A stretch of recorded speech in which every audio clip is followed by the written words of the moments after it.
Hello, everyone. It's nice to be with you as usual. This week we have a really special show and a really important show. We're going to be talking about some things that have been on my mind and heart a lot lately, and you've heard some of it because just a few weeks ago we did a show that was about food storage and what foods we should have on hand and that kind of thing. We're going to go beyond that. And of course, it's timely because of the absolute disaster in North Carolina this past week. I am just absolutely shaken to the core. I am gutted with some of the images, the videos, the stories that I'm hearing coming out of the affected area down there in the Western Hills. And it just brings home to me the idea that we really need to be prepared for disaster, for meltdown, for anything. And so I thought it very important that today we address how we can prepare ourselves and our families for anything terrible that might happen. We don't need to get into specifics necessarily or ideas about why this happened, because I have a few of my own and I bet you guys do too.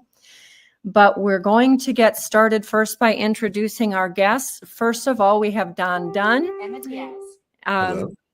Hey, Don, you are working with a few interesting people like T and the Angry American, but do you want to give us in a nutshell a little bit about yourself and what you do? Sure. Thank you. So I've been in the preparedness world for over 2 decades. Years ago, I'm from Kentucky originally and grew up in a shooting, hunting household. Good. And have always had a mind for preparedness. But years and years ago, believe it or not, I had a dream one night, and it was a vivid, crazy dream. And there was fire, and my family was in danger, and I couldn't do anything about it. One of the ones that I think we've all had a crazy dream here and there, and kind of woke up and realized how vulnerable that I was.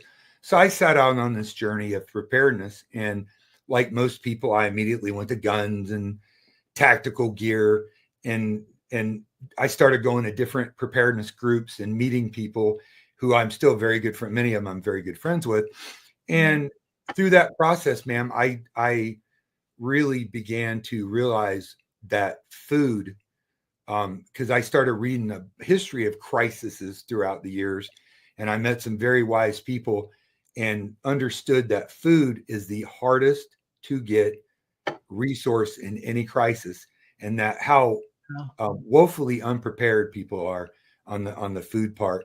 And so I eventually started a business making food storage and learned a ton about it. And now I try to, instead of profiting from it, I try to teach and show people how simple it is, at least to get the basics. And, we can go down rabbit holes. And, being from Kentucky, my mom was a canner. In fact, one time I asked her, I'm like, Mom, why do you have so much food? And she said the most profound thing I'll never forget. Maureen, she said, because I know what it's like to go hungry. She grew up in the Great Depression, and that impacted me. So I try to share that. And I've got to meet incredible people like Chris Weatherman from Angry American, T, and I'm very honored to be a part of this group. And I'm honored to be here today because I think this is an important message, and the world has just Well, we're losing you a little bit.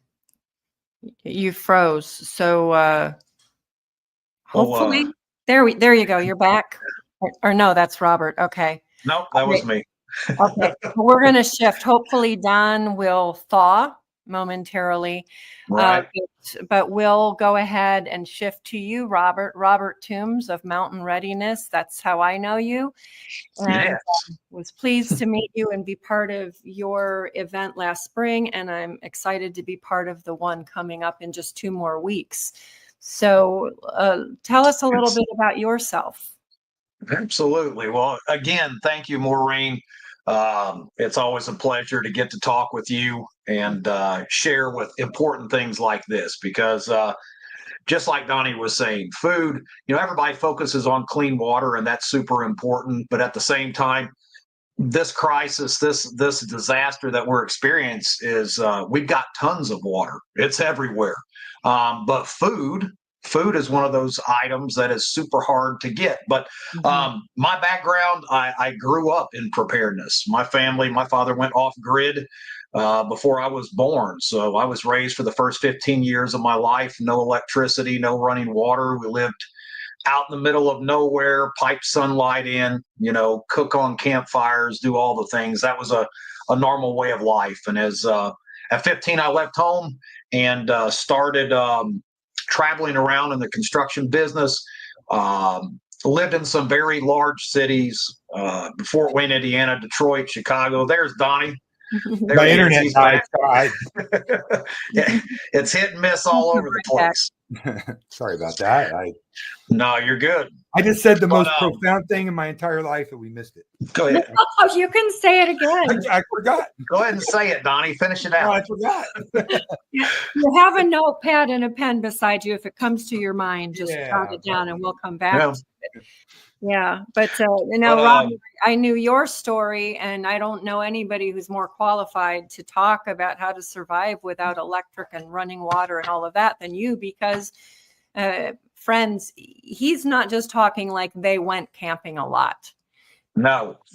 This is how you lived. This is how you grew up, not in a regular house, not with utilities that we all take for granted now and that people are struggling with at the moment, not far from you. Oh, yeah.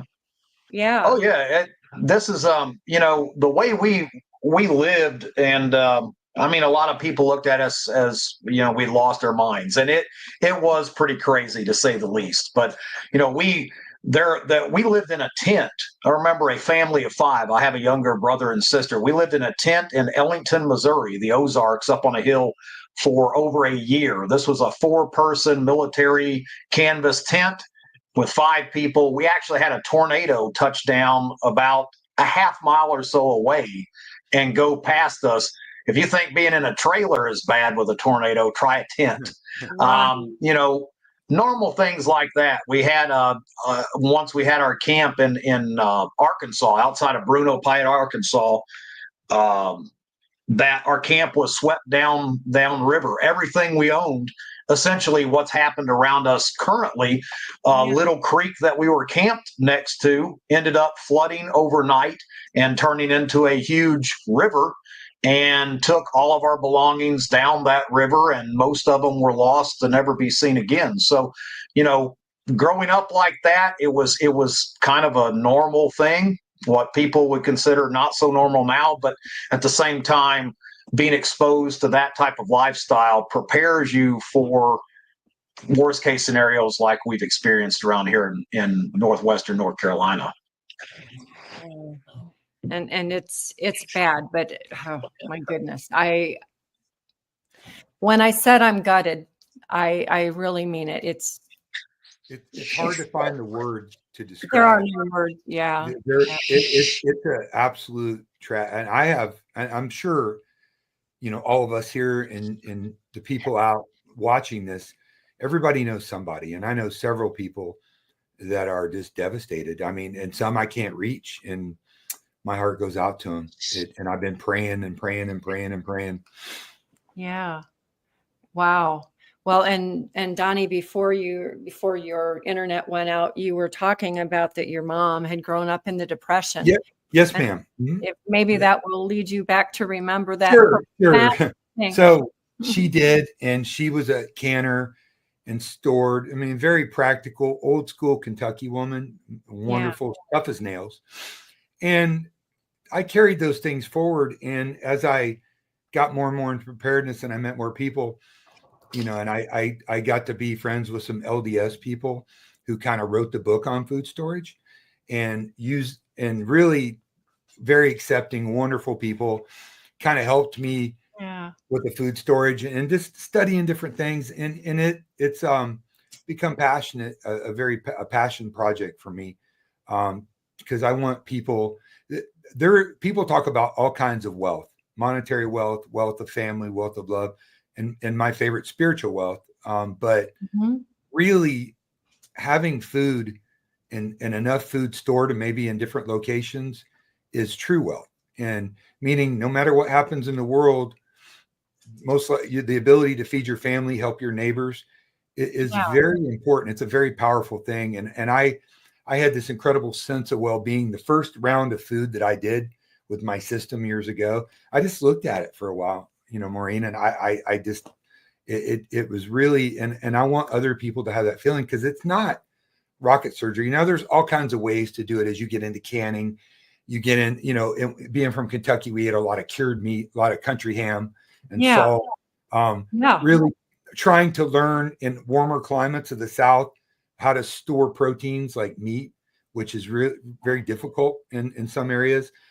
Trying to understand buying food from companies that make freeze dried or MREs, really trying to find a place for all that food and how that all would work in a system for people and add up, because there's a whole industry trying to profit from this, and good. I'm glad that capitalism's working and whatnot, but I think there's a tremendous disservice for people that are buying a year's worth of Wise, Mountain House, or whatever, because I think if people eat that for 6 months, they're going to want to jump into the lake. And it's not very good for your psyche, and it's not really good for your body. Now they do have their place, but I don't want to go on a tangent. I don't know the format. No, actually, that's a tangent I'm prepared to go down, because that's okay. Perfect. So if we're going to survive anything disastrous, anything terrible, we have to survive on food that makes us healthy and water that is clean and pure, which we're definitely going into as well. Yeah. Spiritually, physically, and mentally. And all three of those, in my opinion, all hinge around, in the material world, food and good quality food. Now, the system that I teach, I try to be holistic. I don't teach canning, but I believe people should can. I think it's wonderful. It's fun. It's great. You know what? I'm going to disagree with you on that for the most part, but I want you to, I'll come back to that later. But not as a mainstay. I don't discourage people from it, but I in working with the LDS people and my old partner in my business, who's very smart, what we do is we teach system of storing bulk items and bulk carbohydrates and bulk vegetable proteins. So rice, flour, oats, salt, very, very, very, very important. Sometimes in different types of salt, from ionized salt to curing salt to whatnot.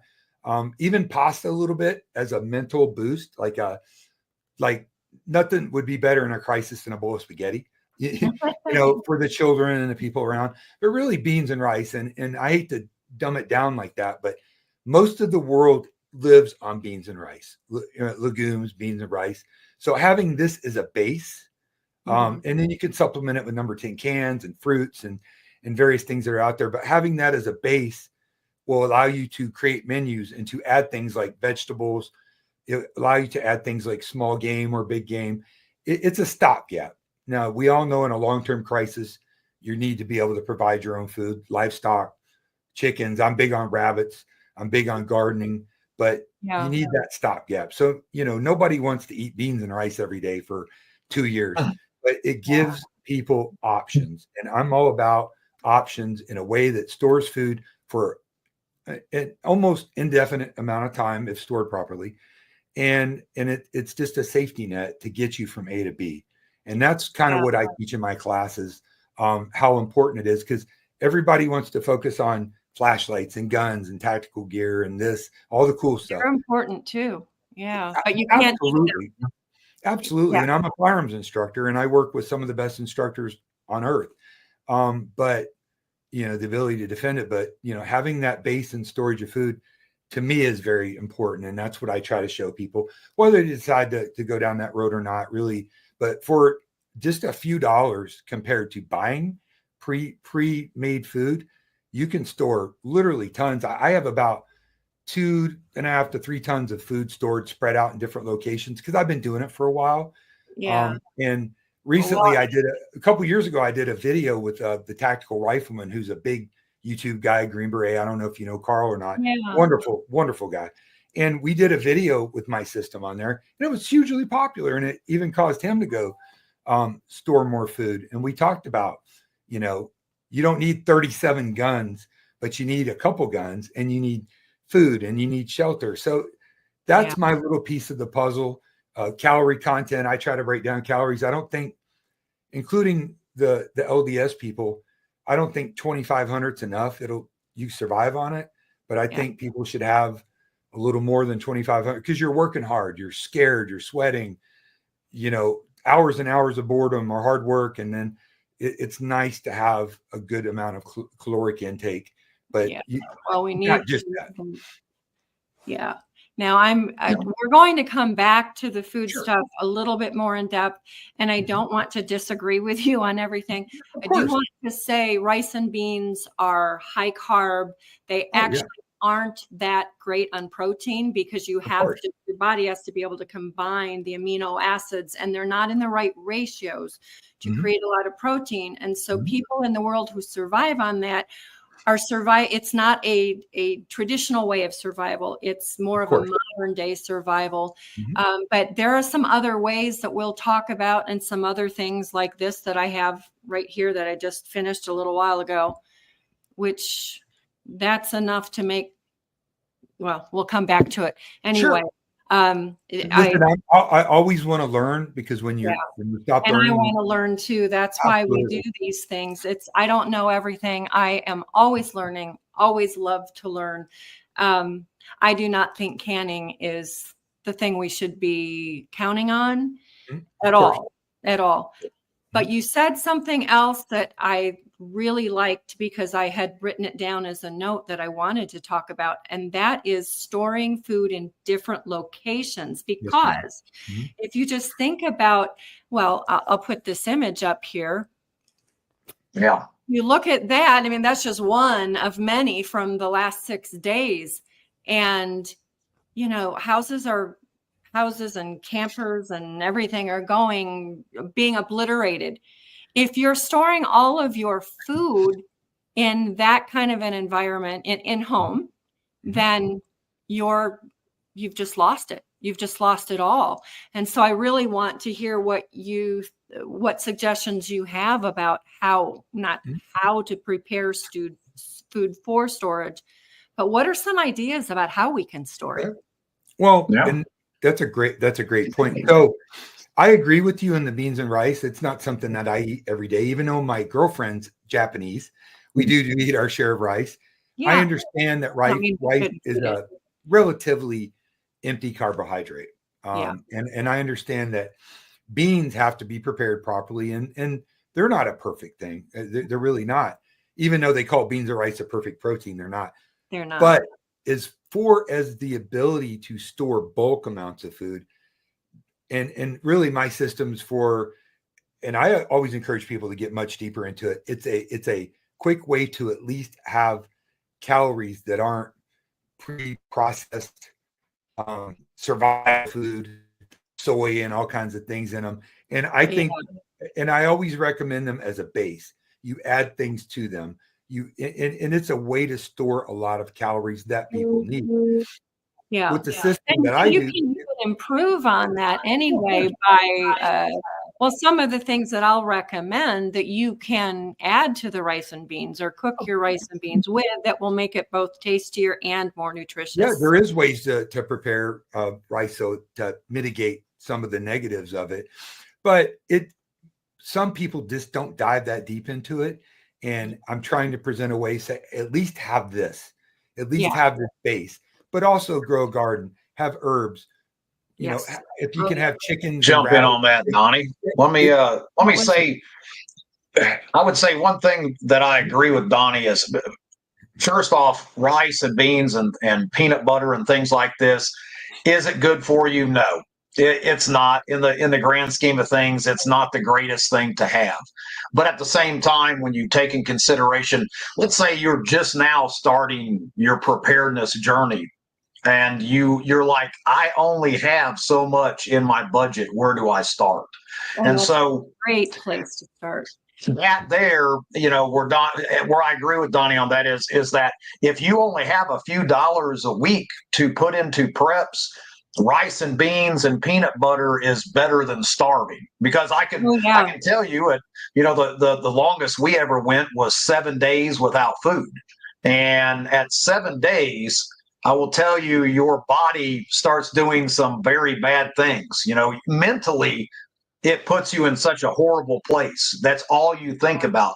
You those first day 3 and day 4, it kind of fades away. You don't really think about food much, but once you get past that point, it's all you think about. Is when are we going to eat? When am I going to get nutrients? So rice, beans, peanut butter, things of that nature. Absolutely, if that is your budget. But if you can do more than that financially, a freeze dryer is huge. We do a lot of freeze drying. 25 years plus shelf life, and you're talking about lightweight. I've got some stuff laying over here. There's a meatloaf. That's a bag of meatloaf and greens and stuff like that. 25 years sitting on a shelf. It doesn't weigh anything.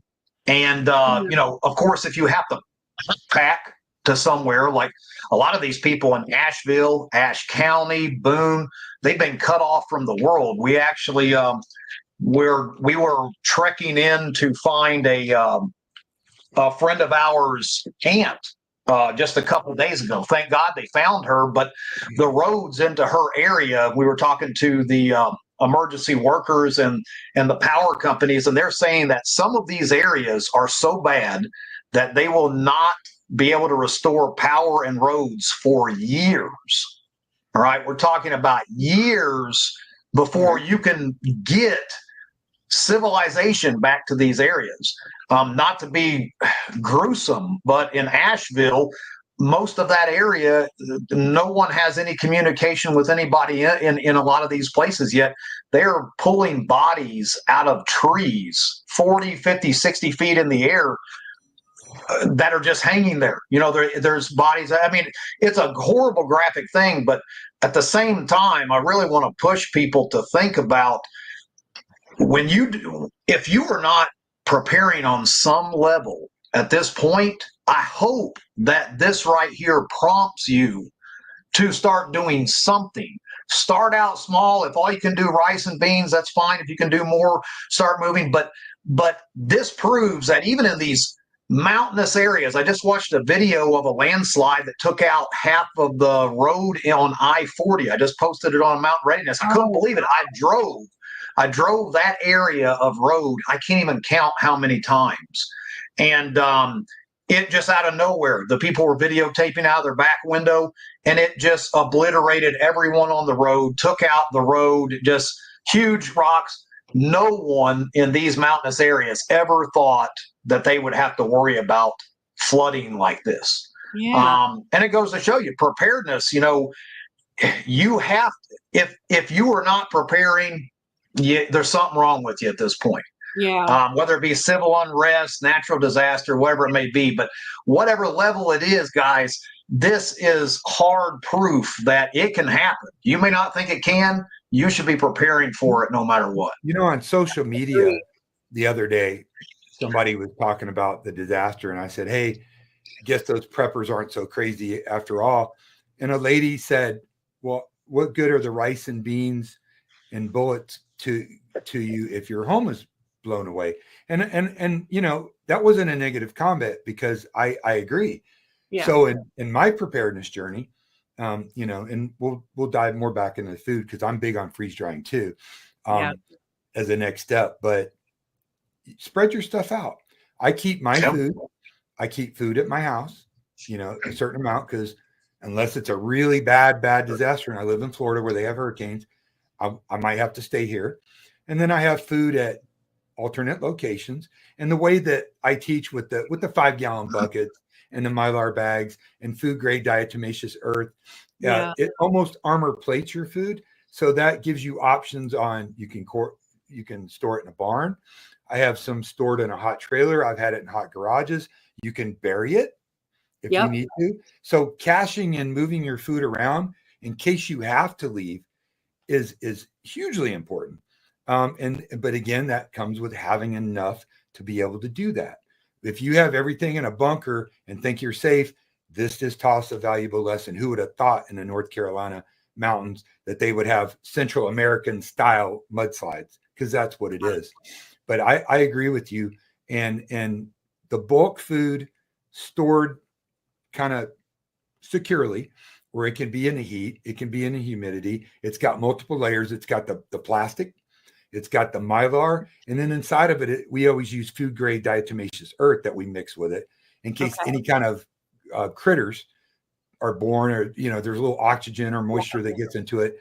That's another barrier to it, and spread that out, which is very important. And I agree with T. The freeze dried is critical, and that's really one of the only ways to store animal proteins and some of the other things, fruits and whatnot, for long term. However, there is a sizable investment for most people to do that, and I think that creates a barrier. Oh, $3,500 for a freeze dryer, even though at the end of the day it'll save their life. That's super, super important. So I think you and I, Maria, probably. The encouraging thing is it's not the only way to dry foods. I do a lot of drying, and I don't even have the place to put a freeze dryer, although I'd love to have one. And they're so expensive right now. I just can't do it. But I do think it's really a great option if you can afford it. Otherwise, you can air dry. You can, I meant to grab my racks. My husband made me frames for drying, and they have different size screens in them. So I can cool. buy all kinds of things. Awesome. But I do a lot of salt drying and a lot of charcuterie. I have some beef that is curing right now downstairs that's covered in salt. It's almost done. Excellent. So you're one of the few people. That's coming to you because it's going to be made into pemmican. So glad that you brought that up with salt curing, because salt curing is a big deal, and it was a big deal in Kentucky, and it's nobody ever talks about it. I mean, I'm so glad to hear it. I'm new to your channel and whatnot, so forgive me. I'm gonna be a regular now to come watch you. Good. We have some neat things that neat Excuse people me one like second, you. guys. Excuse me one second. Go ahead. He just jumped out there. Okay, I'll hold my thought until he comes back. That's okay. Yeah. But Robert, you guys do a lot of freeze drying. I'm really impressed with that. I think it's fabulous. And one of the advantages besides the preservation factor is, as you touched on, it's very lightweight. So you can put it into a bag, whatever you want to call the bag, bug out or whatever, and you can carry it, and it's enough. Yeah. Now, for our digestive process, we need water. To just eat dehydrated food without the water is going to tax our body's digestive system. And so maybe this is a good segue into, let's talk about water. Absolutely. The element of all of it is water. Well, let me interject one thing when it comes to preparedness. Is above all else, above water, above food, above ammunition, I don't care what it is. Number one should be your network and your tribe of people, friends and family. That's number one. Is the lone wolf does not survive, or does not survive very long. It's just what it is. So, getting to know your neighbors, what kind of people they are, if you mesh well and working together. We can't do everything ourselves. It's just impossible. You can't be the blacksmith, the sheep guy, the food dehydrator. You can't do everything all by yourself. So having this network, number one, your layers of preparedness, that should be first. And when we're talking about areas to store food, your friends and families and your neighbors can help you with your preparedness. All right. So my friend over here, or my daughter over here, she handles, these dry goods and staples, and we do the freeze drying over here. And then we have somebody that does, so having all this network is number one priority of your preparedness. I can't stress that along. And right now, what we're seeing here in North Carolina, South Carolina, Georgia, Tennessee, with all this is friends and family and people coming together, helping one another out. Without each other, none of this happens. We went about, 30 miles back whining around trying to find our friend's aunt, and we ended up having to stop because it was just impassable. And at the same time, my wife Amber, she got on the phone with some firefighter friends of hers, told them of another alternate route that we actually found out from people we ran into on that jot, and they were able to access our friend's aunt from that other direction. And of course, she'd been there for 4 days. She was running out of food, water, all these type of things. And in essence, it probably saved her life. And there's a lot of stories like that going around, that's going on right now. So number one, that first level is friends and family, and then water, of course, being the next. And that's something that we're seeing a lot of issues with right now. Yeah. And so that's a big concern. And you can't cook without heat. You can't make things sometimes without water, but you can't live without water. And obviously you also can't live with dirty water. And right. So, there was a video on YouTube that I ran out of time to watch this morning, but it was a newfound old technique for filtering water using earth and sand. And I don't remember, I didn't get to watch it, but I know that there are methods out there, both old and new. And so, an interesting thing, we won't delve into it, but this is something that takes time, and it may end up that there's a lot of time in North Carolina to do these things. I don't know. But years ago, I watched a program, How Beer Saved the World. And then I was watching, in preparing for this today, I also watched a 18th century historian talking about foods from the 1700s. And one of the things that he brought up was beer, and how you can take, just as the documentary went into, you can take non-potable contaminated water and you can culture it, ferment it, and make it into something that it can be a staple for everyone, as it used to be, and it's clean and safe. But when you're talking about an immediate disaster, you're not going to have a month or a few to make ale. We need water now. So what do we do about that? Well, and something that I spoke with you earlier, we teamed up with Aqua Resources, which is a company that created the H2Go, and actually have a couple of them sitting here. These devices wrong thing. Sorry. Are just no. You're good. You're good. I have the same problem, Maureen, punching buttons on the podcast. It's hard to keep track of everything. Yeah. Oh, here we go. There we go. There we go. So guys, I'm not a fan of chlorine. Okay. Yeah.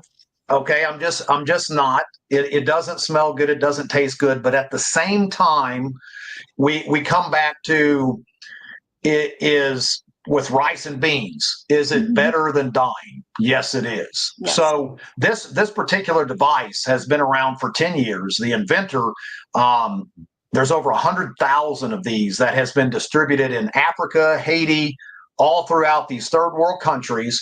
And what it does is it takes regular sodium chloride, salt, and turns it into chlorine. And so I had to get educated a little bit on this as well, because, I did not put a lot into the process of how chlorine was made. But up until the 1900s, tons of people died because of drinking water with bacterias. In fact, I believe a lot of children, 2 out of 5 children never even made it to 5 years old during that time of the world because of drinking water. Dysentery, the bacterias would kill them.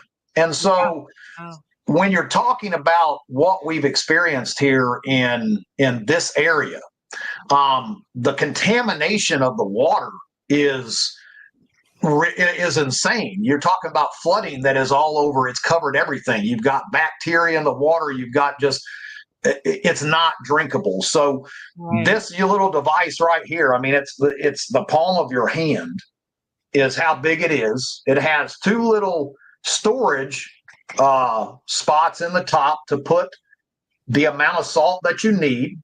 And then on the face of it, it has numbers: 1 liter, 2 liter, 3 liter, 5 liter, 10 liter, 20 liter.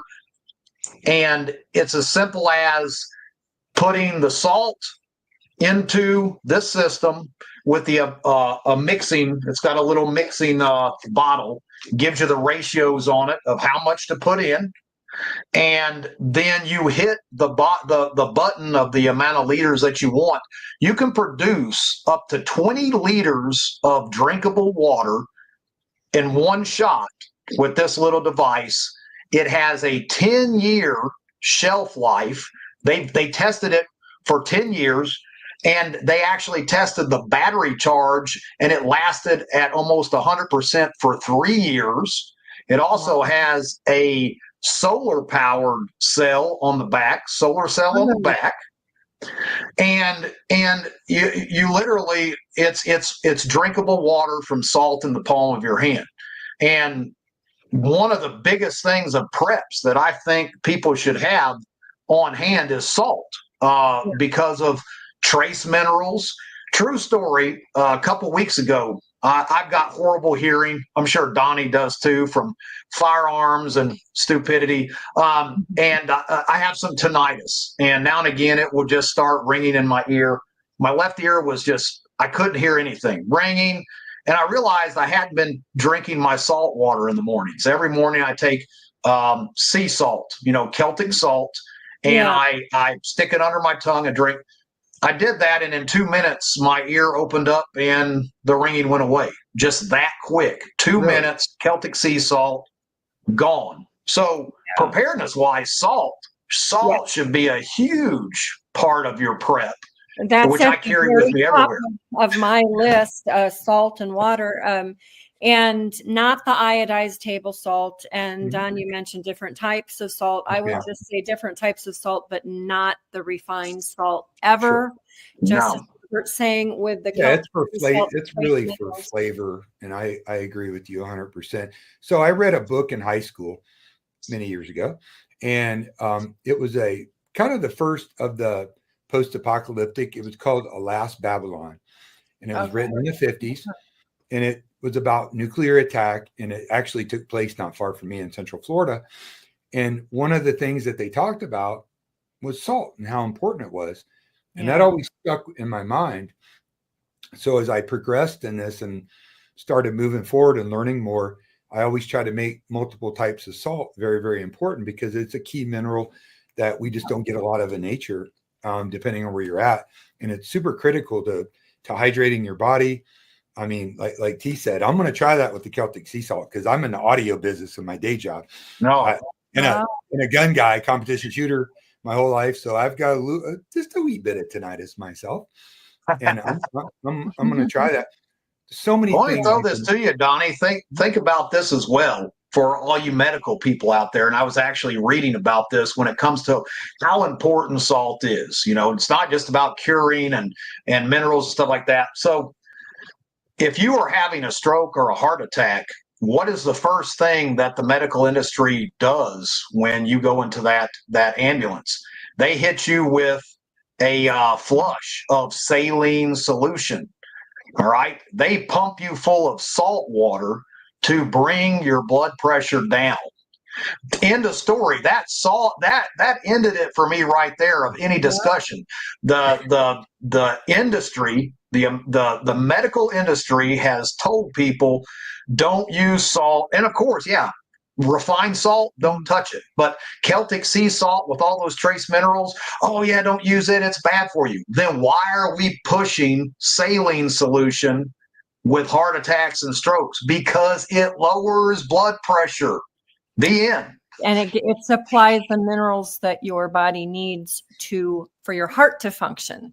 And I gave some not too long ago to a friend who had been sick for days with a horrible migraine and other things going on. I just gave her some Redmond's Relight.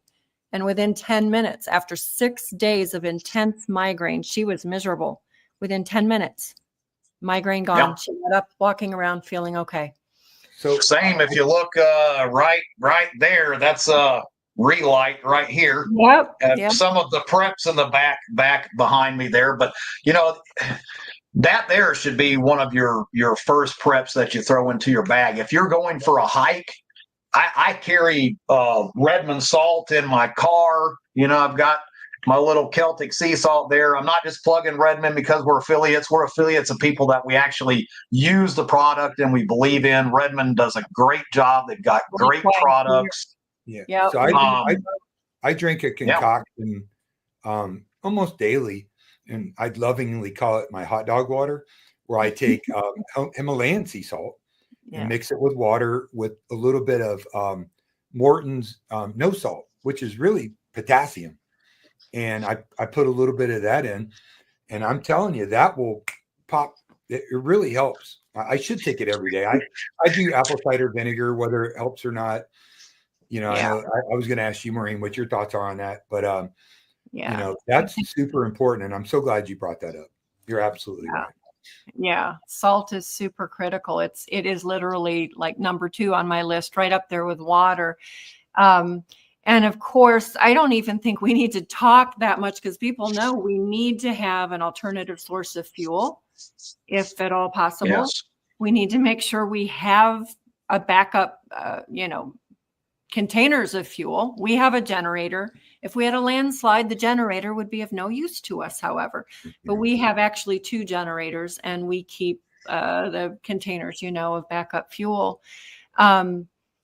And firearms for protection. Now, I did see a story, I think yesterday, about in one of the towns affected in North Carolina, that there are fights breaking out over things like gasoline, and that in one instance that 2 guys pulled out guns, and thankfully others around them were able to defuse the situation before a shot was fired. But yes, we need to have that. I fully believe we need to have firearms to protect from people trying to take what we've got.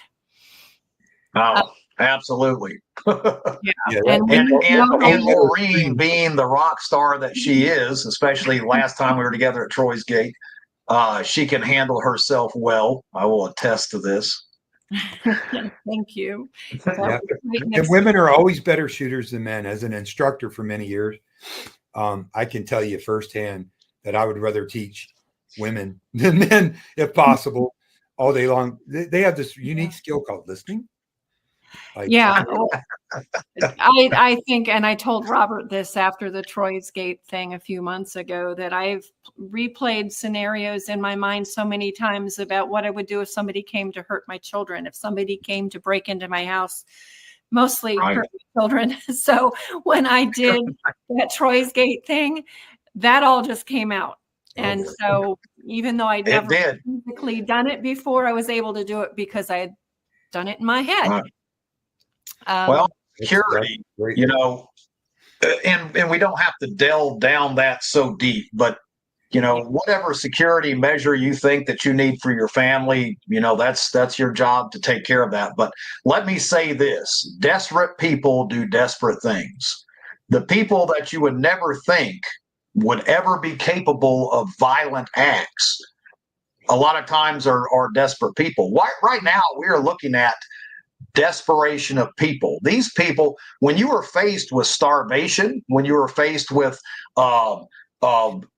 being stranded with nothing, when you are faced with looking at your children, how can you look at your young children and say, I'm sorry, but you're going to have to go hungry again because we don't have any cash on hand? And this place only takes cash because all of the electronics are down, which is huge right now. Yes. I carry cash on my person all the time for this reason. And desperate people, it doesn't make them bad, but desperate, hungry people, they do desperate things. And so guys, you got to take that in consideration for part of your preparedness, is protecting you and yours. So it's funny you said that. One of the businesses that I started way back in 2010 was called Zombie Survival Products. Now, before, so it's when The Walking Dead was everything. It was huge, and zombies were a thing. But in the preparedness world, we always use zombie as a metaphor for how people act because it's pretty close, and that's why we were okay with using one of our businesses calling it that, because people do act like zombies. I always tell people a guy would trade his Rolex watch for a half a pound bag of rice or beans. if he was starving to death, his kids were starving. So Yeah. think about that for a minute. Yeah. The value that food stores bring to the table. That is Our survival friend Alan Kay said it best: 3 days to animal. All right. In 3 days, you will see that primitive side of people come out when you're talking 72 about hours is no the window. food, no water. Yeah. I talk about a window. Whenever there's a major crisis, you have about 72 hours to move autonomously or get around before you have to start. And this is just from history and reading a lot and seeing how people act before people start to act animalistic. Yeah. And, that's something to keep in Yeah. mind. And That's when you talk about that too, back to the firearm thing, a lot of people are pacifists and they think that they never would shoot someone. Yeah. I think that I'm not a pacifist, but if I were a pacifist, I think when it came to protecting my children, Sure. being able to protect our food from someone who is animalistic because of a disaster, or actually there are a lot of bad people out there anyway in a non-desperate situation. I would hope that even a pacifist would protect their household, would protect their kids, their family from someone who is wanting to take their life or take whatever it is that they need to stay alive. And so for that reason alone, I think it's definitely important to have a firearm or two. And then as well to be able to shoot a deer or a squirrel or something so that you can eat. But there are other ways, of course, trapping and fishing and that kind of thing. But have a firearm for 100%. sure. Yeah. Look at what we've experienced just in the past 20, 25 years. We don't even think about what's going on here in Ashe County, Asheville, Boone, Blowing Rock, all through these states. Look at Hurricane Andrew, Hurricane Katrina. I actually was living in Louisiana with Hurricane Andrew, and then of course Hurricane Katrina, the looting, rioting, the stuff that was going on at those times. Guys, bad people have zero issues with doing bad things. They're not afraid of the laws that the rest of us respect. They don't care about the laws. They don't care that they're not supposed to have firearms. They don't care that to do bodily harm to you and your family. That's why they've been in prison multiple times. These type of people have no respect for law, society, or you and your family. So they do care about to be prepared to meet. Yeah, you have to be prepared to meet force with force when it comes to things like this. They care about the law of the jungle. And that's it. And that's what I talk about when I'm training. But the mindset is something that's not talked about enough, because the mindset, like you said, when you visualized when you were doing that training, that's very important. That's critically important. And also reading, books like On Killing, On Combat. When you read, you digest and you think about things in relation to your own life. I visualize all the time. And when I'm teaching firearms, I tell people about situational awareness. You go into a restaurant, you sit at a table. I always do a little mindless drill. I look at the exits, entrances, and then I just visualize if somebody came in, what I would do. I'd push my girlfriend down, my child. I would move here. And the funny thing about the human brain is if you set that thought in your brain, and if something happens and your adrenaline kicks in, you go back to that thought. It's amazing. I've seen it many, many, many times. So you're absolutely right. Look at what happened here. They're finding so on that, Donnie, that's a great point, because you're being aware of your surroundings, whether it be a restaurant, your home, your town, or pre-planning for a mean of egress, because that's what we're talking about here. We're talking about pre-planning for a means of egress. How do I get out of this restaurant if something happens that is bad? Maybe somebody comes in, maybe there's a fire, Maybe it's a tornado. Where do I go? Where do I take cover? But in Asheville, they are finding vehicles with people still in them, of course, no longer with us, because they tried to outrun this flooding and this storm. And if you are in a low-lying area and you know this flood is coming, you need to have your plan. Okay, the storm is going to take this long to get here. I have this much time to get from point A to point B to get out of this place. Because if you're just waiting for it to happen before you start reacting, this is how you lose your life. And that's what happened with these people. There was a video of a flash flood. The guy is up on the side of a mountain, and I believe it was Asheville, and he's standing on his deck, and his cars are parked right next to his deck. In 5 seconds, not even 5 seconds, the flood water comes off the mountainside and takes out his garage and both his cars. Less than 5 seconds, it's just gone. I saw that. You can't stop that. You can't outrun it. So you have to have that means of egress already in place and that game plan to if this happens, I need to be in the car rolling out, not after it's flooded 40 feet of water up around your house. There's tons of people that were washed away, and they were just going to wait it out. That means of egress and pre-planning for worst case scenario, keeping food in other locations, all this has to be layers of your preparedness. Yeah. And I think probably having food and medical supplies as well, which I want to go into, and maybe we'll save that for the last thing, but keeping things not just in your house. Let's talk other locations. Like I think root cellars are great things. Not everybody can have them, but 100%. You have to have alternative spaces to stash food, water, medical supplies. And the water, Robert, that thing is really neat. I was going to say also, you can filter water even before you get to that point. Filter water through sand and stone so that cloth, so that it captures most of the debris, and then That's you can it. Salt or that. Yeah, and then treat rain barrels using systems with charcoal and Hunter, exactly. And Exactly. And there's water. I wouldn't say it's easy, but it is obtainable in most environments. Even in some desert environments, if you know what you're doing to do that. But, Maureen, you get it. Moving things and staging things in different locations is critical because you can be overrun, you can be flooded out. You might have to evacuate. How many people keep go bags?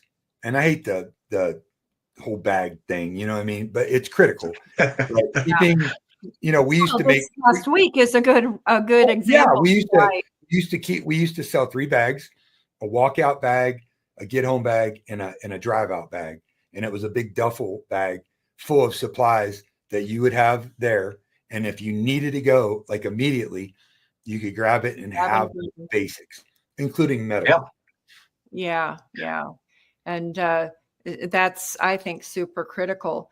Now, I want to talk just briefly, because this isn't my conversation, it's ours and yours. But I do want to talk real quick about some clarifications on my viewpoint on the food, because it's going to be different than probably what you may not have ever even thought about this.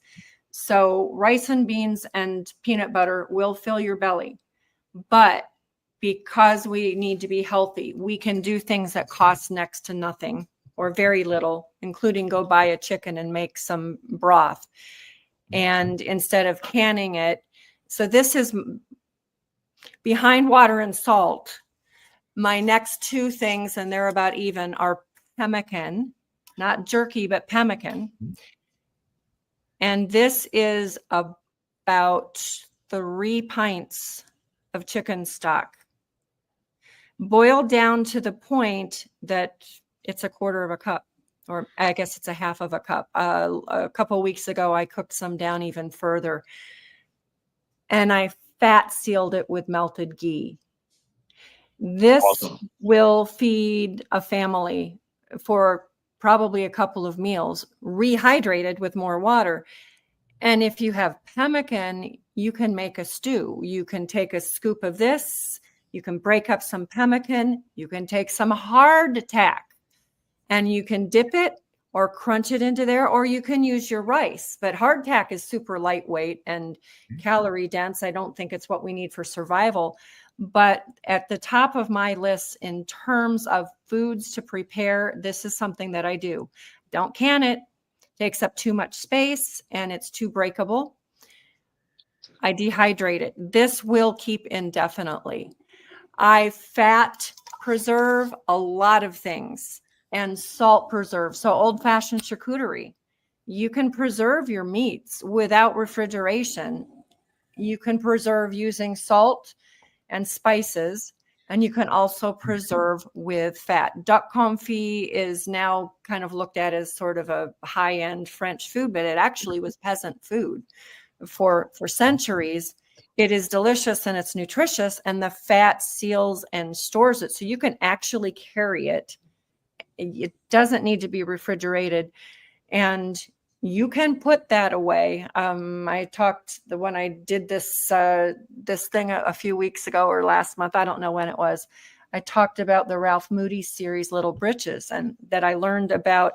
This was a true, probably somewhat fictionalized, but true story of Ralph Moody growing up in the first part of the 20th century and going through all kinds of trials and tribulations with his family. And one of the things that he did to earn money at one point in time was he wanted the government contract to feed the railroad crew that was coming through. At that point, he was maybe in South Dakota. I don't remember.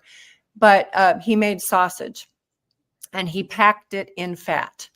And it kept for months and months. And so I bring that up because it is really, really important.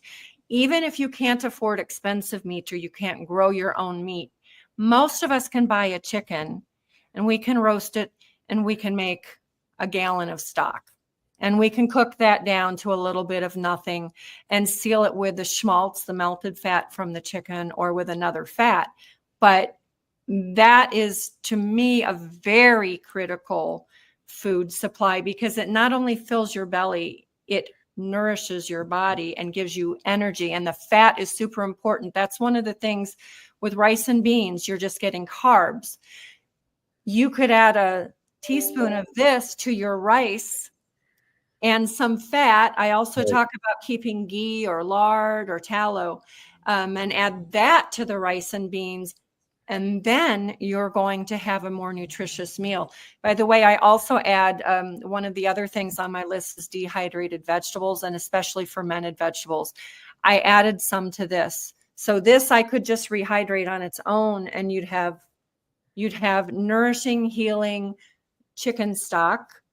You'd have the protein because it's the whole animal. It's not just bones. It's connective tissue and skin and all of that. And then you get the fat for the energy and to feed your gut as well.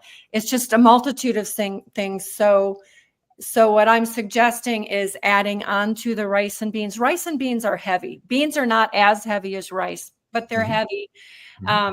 I'm planning on making some hardtack and sticking that away because it's dehydrated. Basically, that's how you make it, and it'll keep for years. So with a whole grain hardtack and a bunch of this on hand, you can eat. You add pemmican, which is your protein. I don't say jerky because your body needs the fat to process the protein. Your body just with protein 100%. will take the vitamin A from your stores. So pemmican. And then I like to mix in berries with my pemmican. So then you're getting vitamin C and you're getting antioxidants along. Yeah. And that will keep for years. I couldn't agree with you more. And in fact, Absolutely. when I'm teaching my classes, I stress to people that these are relatively empty calories, that it's only a base. And the base needs to be supplemented. It could be a can of soup. It could be your stock. I drink chicken stock weekly, because it's delicious and it's great. So I 100%. And I always tell people you have to have that nutrient dense element to Mhm. be able to mix with a base. A base will fill you and give you calories, sometimes, empty calories, but you want to have that nutrient dense food. And I would love to talk more about you. I actually have to get back to work, and I'm sorry because I didn't know we were going to do this till earlier today, but Yeah. I so much want to get deeper in this with you, Maureen, and learn what you're talking about and better educate people on it, based on that. I'm always trying to learn, but but you're absolutely right. And I do stress to people, this is just a base is all it is. And it's not a It's not solution. going to keep you healthy. It's not No, going to ma'am. help you No, heal ma'am. if you're No, traumatized. you're And right. Anne made a comment about rice and beans combined is complete protein. And we've already talked about that. But for Anne's sake, I'll say it's actually not, because you need the full spectrum in the right amounts of amino acids in rice and beans. And it's not proportionate, it's disproportionate. And so, yes, your body can make some protein from the amino acids, but it can't make enough. What it will do is put weight on you. It'll Yeah. fill your belly, but it's not going to build healthy bodies, and it's not going to help you recover if you're injured or sick. So I don't recommend, and again, we talked about this earlier, but adding reduced stock and some Yes. vegetables to it and pemmican, that Wow. is good. That is good. So guys, I apologize. Oh, I have to go, and I'm so Yeah. You're sorry. good, Donnie. We'll come back another Yeah, time. please, We'll I would love Yeah.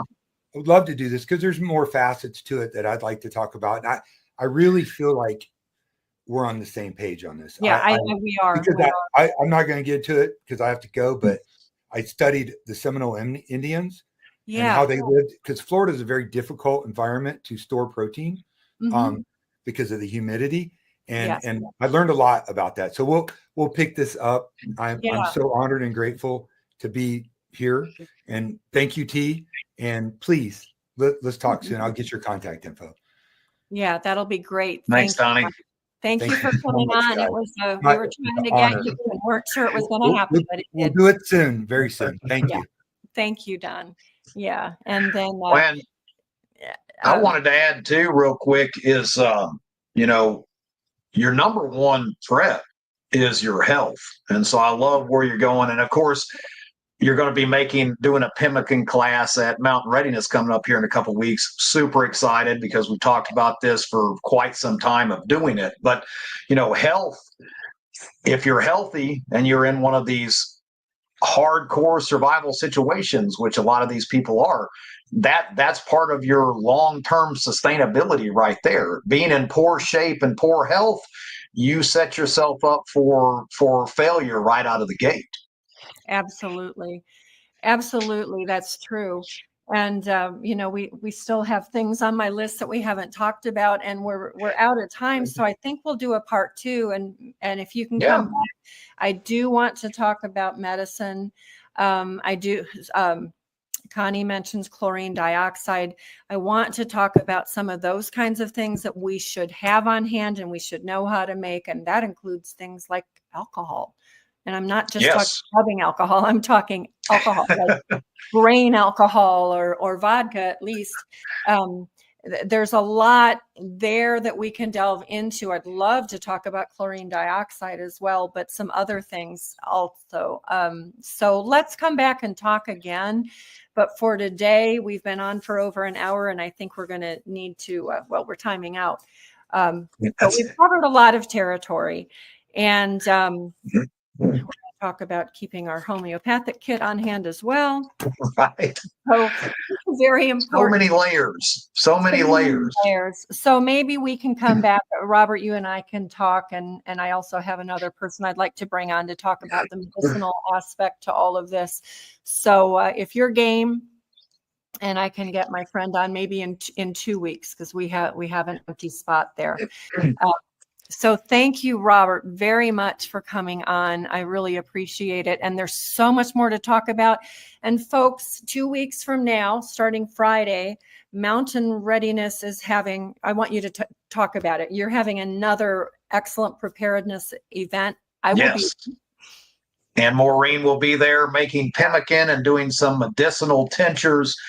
We've got Donnie Dunn, of course, doing classes there. We've got bushcrafters, we've got survivalists, we've got firearms instructors. It's just everything of self-preparedness all wrapped into one. We don't focus on one area because our forefathers did not focus in one area. They were well-rounded individuals, and that's what we all need to become.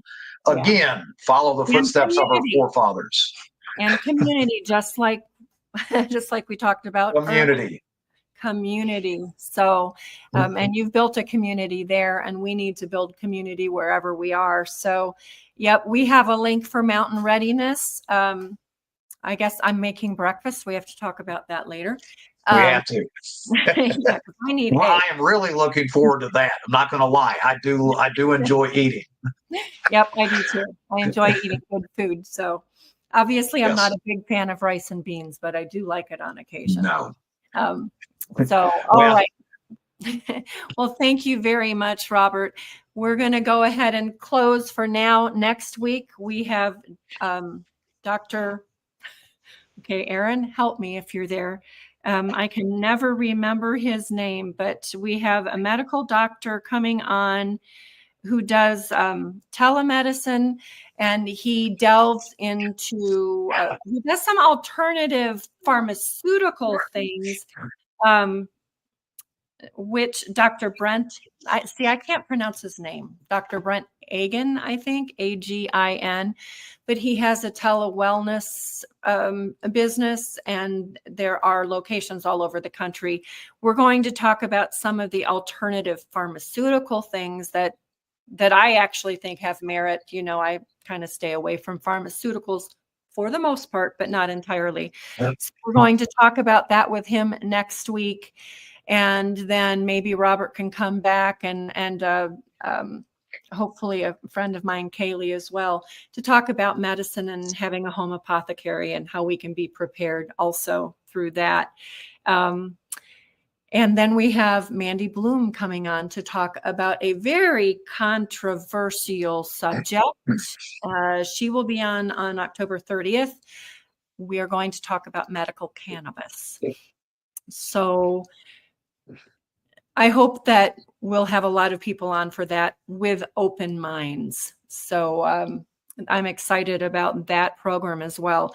So stay tuned, come back. We're really grateful that you all were here, and we still welcome questions. Again, if we do a part 2, we can cover more questions. So feel free to submit questions in the comments. Thank you very much. Have a great week, and keep those people all over the mountains of North Carolina in your thoughts and in your prayers. And we'll also be looking for some organizations. I have a couple that we can put in the show notes that you can contribute to directly, where we won't lose funds and materials and bureaucracy, but actually be able to help people. So we'll keep you abreast of that as well. Thank you so very much, everyone. And we'll see you next week.